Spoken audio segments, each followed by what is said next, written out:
Bonjour à tous, bienvenue dans l'autre direct pour ces spéciales Journées de l'économie. Nous sommes ici à la Salmonière. Alors je suis avec Nicolas Pris, vous êtes président de la MILDECA. MILDECA, c'est la mission interministérielle de lutte contre les pratiques qui rendent dépendants, en gros, donc c'est le cannabis. Les drogues et les conduites addictives. Drogues et conduites addictives.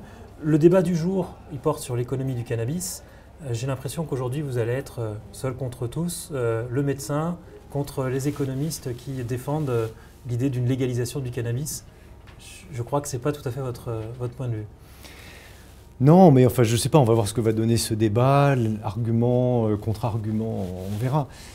Moi, mon credo, c'est de me baser sur ce qu'on sait et ce qu'on connaît. Et ce que je sais, c'est que le cannabis, ce n'est pas tout à fait une substance comme les autres. Ce n'est pas un produit du marché qu'on met sur le marché comme un produit de consommation courante. D'abord, il n'y a pas qu'un seul cannabis, il y en a plein.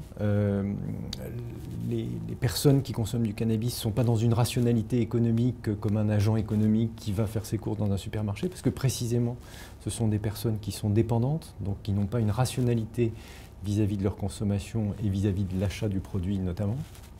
Et puis surtout, moi, mon travail à la mission interministérielle de lutte contre les drogues et les conduites addictives, c'est de protéger les gens, et en particulier les jeunes, des produits ou des comportements qui font que soit la santé est altérée, soit la relation sociale est altérée, soit l'avenir est entaché d'un certain nombre de problèmes.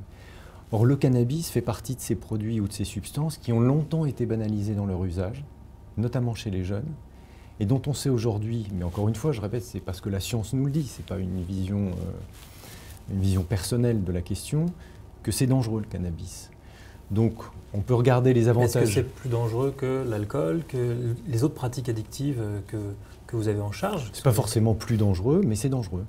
C'est pas forcément plus dangereux, mais c'est dangereux.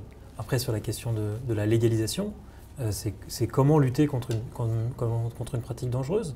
Est-ce que l'interdiction qui est en vigueur aujourd'hui est efficace?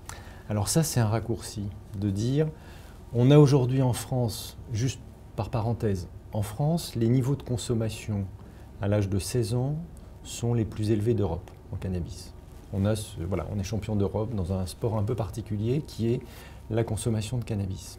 J'ai vu qu'on l'était aussi dans la consommation de vin, puisque c'est la France qui a le record Absolument. de précocité de consommation d'alcool on a aussi, en Europe. c'est les deux produits sur lesquels moi je pense qu'il faut avoir une extrême vigilance, notamment vis-à-vis des jeunes, c'est le cannabis et l'alcool.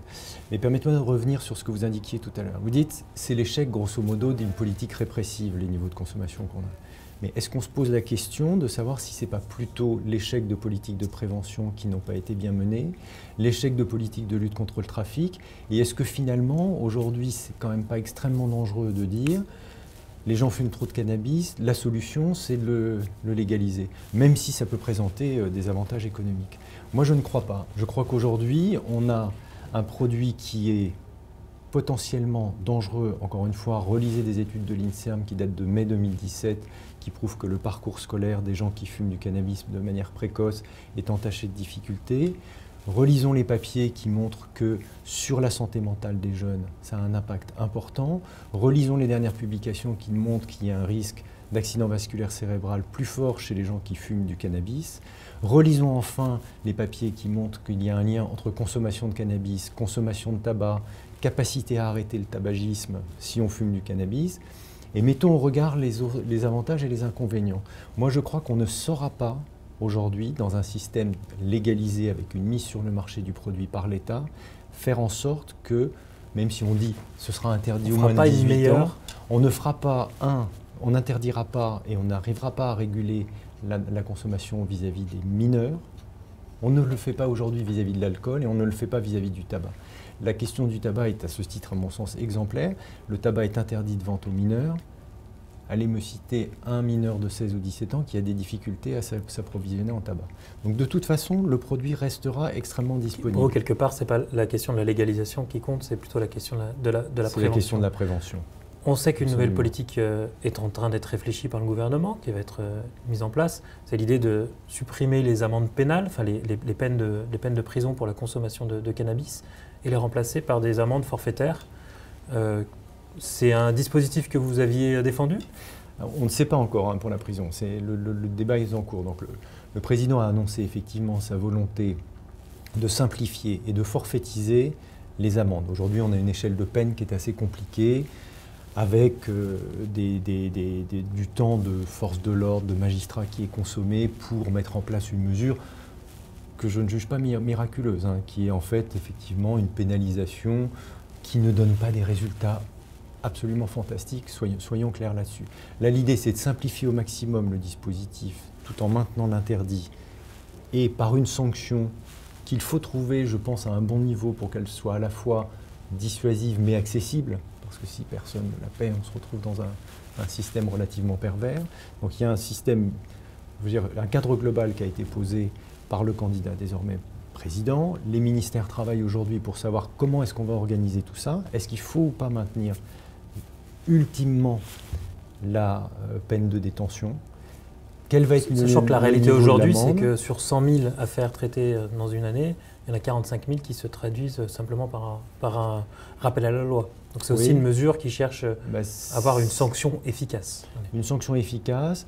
D'ailleurs, toutes ces alternatives aux peines, toutes ces peines complémentaires qui sont prononcées dans le cadre de la consommation de stupéfiants méritent d'être, à mon sens, aujourd'hui évaluées pour savoir est-ce que ce rappel à la loi a une efficacité, est-ce que les orientations vers le système de soins sont aujourd'hui efficaces, est-ce qu'un juge peut faire ça, un magistrat peut faire ça seul dans son bureau face à une personne qui vient dans une posture extrêmement fragile, qui est le moment où elle a été, grosso modo, ou quelques jours ou quelques semaines après, attrapée, convaincue d'avoir consommé ou d'avoir détenu en vue de la consommation personnelle. Il faut déjà conclure.